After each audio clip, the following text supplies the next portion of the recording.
हाय बेचारी बहू। सरिता की शादी एक अच्छे परिवार में हुई है।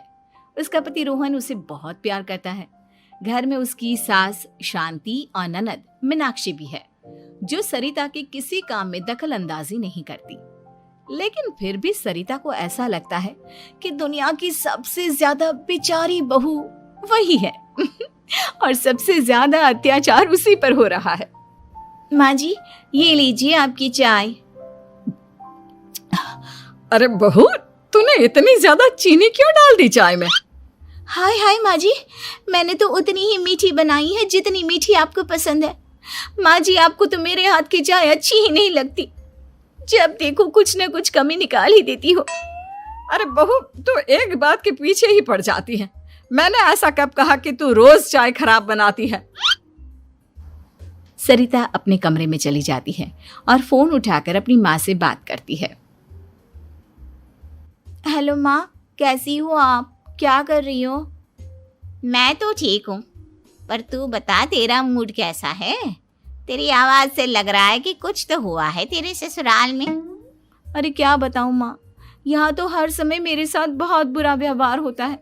मैंने अपनी सास के लिए इतनी अच्छी चाय बनाई, लेकिन मेरी सास चाय पीते ही मुझे 4 बातें सुना दी। बेटी, तू इतनी छोटी छोटी बातों पर ध्यान ही क्यों देती हो? तुम्हारी सास ने कुछ बोल भी दिया तो क्या हो गया, वो बड़ी है ना तुझसे। माँ ने इतना समझाया, लेकिन इस बात का सरिता पर कोई असर नहीं हुआ। अपनी बेचारी बहू की छवि वो बदलना ही नहीं चाहती। अगली सुबह सब नाश्ते के टेबल पर बैठकर नाश्ता कर रहे थे, तभी सरिता ने अपने पति से कहा, सुनिए जी, मुझे ना आज बाजार से कुछ सामान लेकर आना है।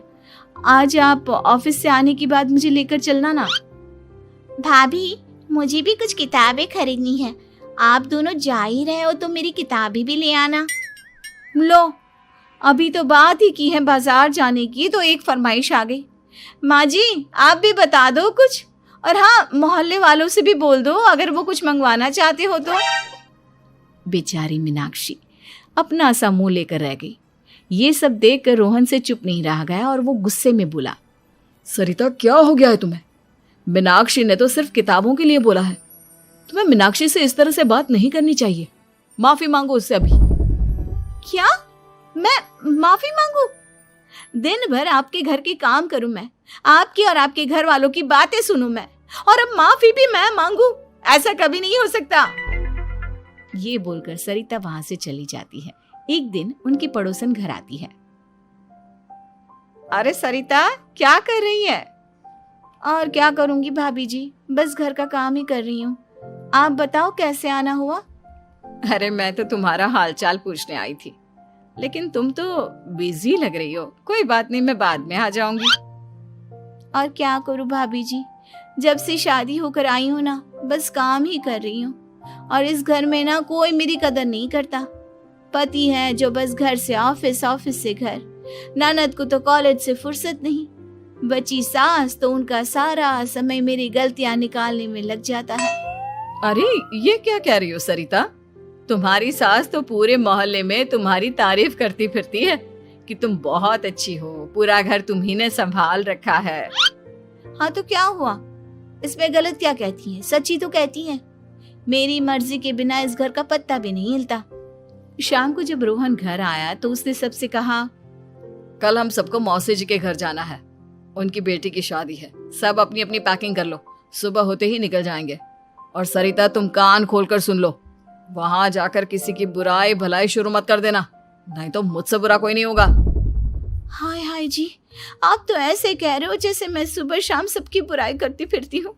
आज तक कोई कह नहीं सकता कि मैंने किसी की पीठ पीछे किसी के बारे में कोई बुरी बात बोली हो तो। अरे बस बहू, बात को और ज्यादा आगे मत बढ़ा। हमें सब पता है तो हमारे साथ क्या व्यवहार करती है। ये बात घर तक रखना, शादी में किसी को कुछ मत बोलना, नहीं तो सब कहेंगे कि शांति की बहू कितना बोलती है। हाँ हाँ, सब कुछ तो मैं ही बोलती हूँ ना। आप लोग तो हर समय फूलों की बारिश करते रहते हो मेरे ऊपर। सारी गलती मेरी है जो मैं इस घर में आई। सबका कितना ध्यान रखती हूँ, लेकिन फिर भी मेरी तो आप लोगों की नजर में कोई कदर ही नहीं है। अगली सुबह सब लोग मौसी जी के घर पर चले जाते हैं। वहां पर शादी का माहौल होता है, सब जगह चहल पहल होती है, बहुत सारे मेहमान आए हैं। सरिता को वहां बहुत अच्छा लग रहा है। वो अपने मन में सोचती है, यहाँ कितना अच्छा लग रहा है, कितनी रौनक है। मैं यहाँ किसी से ज्यादा बात नहीं करूंगी। अगर मेरे मुंह से कुछ ऐसा वैसा निकल गया तो रोहन जी तो मुझसे गुस्सा हो जाएंगी। सरिता ये सब सोच ही रही थी कि वहां रोहन की कजिन साक्षी आ गई और सरिता से बोली, आप सरिता भाभी हो ना? जितना आपके बारे में सुना था आप तो उससे भी ज्यादा सुंदर हो। हाँ वो तो है, मेरी सुंदरता की तारीफ सब करते हैं। मेरे मायके में तो सब यही बोलते हैं कि रोहन जी की किस्मत बहुत अच्छी है जिन्हें मैं मिली। लेकिन आप कौन है? मैंने आपको पहचाना नहीं। मैं रोहन भैया की कजिन हूँ। आपकी शादी पर नहीं आ पाई थी ना, इसलिए आप मुझसे मिली नहीं कभी। शांति मौसी और मीनाक्षी आपकी बहुत तारीफ करते हैं। क्या कहा तुमने? मेरी तारीफ? कभी नहीं। मेरे ससुराल वाले कभी मेरी तारीफ कर ही नहीं सकते। मैं इतनी अच्छी हूँ, मेहनती हूँ, लेकिन उन्हें तो मेरी कदर ही नहीं। सारा दिन घर का काम करती हूँ, फिर भी मेरी सास ना मुझे सुनाती रहती है और पति भी मेरी सास की साइड लेते हैं। ना कभी बाहर ले जाते हैं, ना कहीं घुमाने। अगर घुमाने के लिए कभी बोल भी देना तो उनकी बहन बीच में आ जाती है। मैं कैसे रह रही हूँ उस घर में ये मैं ही जानती हूँ। सरिता की ये बातें सुनकर साक्षी को बड़ी हैरानी हुई। अब वो हर किसी के सामने अपनी बढ़ाई और ससुराल वालों की बुराई करने लगी। रोहन और शांति को सरिता पर बहुत गुस्सा आया, लेकिन वो चुप रहे।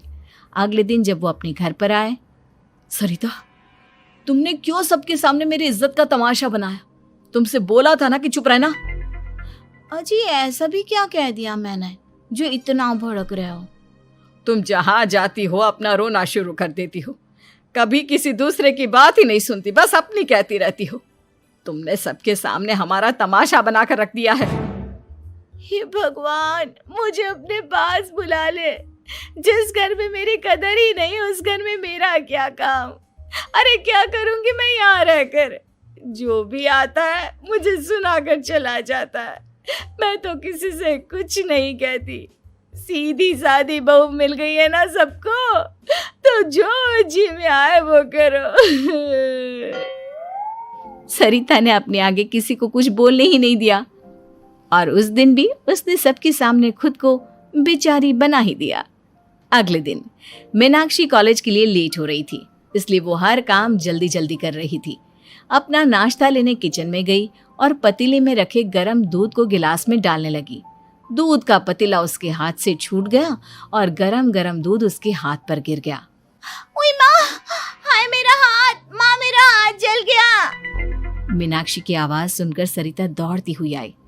ये क्या किया तुमने? तुम्हें नाश्ता चाहिए था तो मुझसे बोल देती, मैं क्या मना करती थी? अब पता नहीं कितने दिन की मुसीबत पाल ली तुमने। सरिता मीनाक्षी को उसके कमरे में ले गई और उसका बहुत ख्याल रखा।